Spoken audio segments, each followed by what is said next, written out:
Una sedia vuota, un cartello, posto occupato, dedicato a Giulia Cecchettin, la vittima numero 105 della statistica che elenca una dopo l'altra i nomi delle donne uccise in Italia da inizio 2023 per mano di un ex fidanzato, un marito o un compagno. A Palazzo Piloni silenzio e raccoglimento per la studentessa di soli 22 anni di Vigonovo. A Giulia e alle vittime della violenza di genere parlano le tavole dell'illustratrice Stefania Spanò, conosciuta con il nome d'arte Anna Archicca, che rappresentano messaggi immediati, svelano miti e stereotipi che circondano un fenomeno assurdo quanto delicato e cruciale.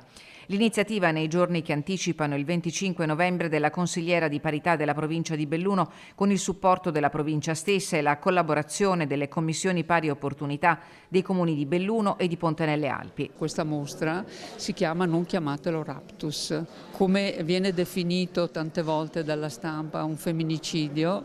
Un raptus non è un raptus, perché comunque è un femminicidio, quindi diamo il giusto valore alle parole che utilizziamo. Perché anche il linguaggio è complice della violenza di genere e rafforza una narrazione errata riguardo alla sopraffazione che sostiene che la gelosia sia attenzione, il possesso amore e un crimine solo un impulso momentaneo. E nelle tavole di Anna Archicca non c'è solo arte, ma il richiamo alla necessità di un impegno collettivo, non solo un giorno all'anno.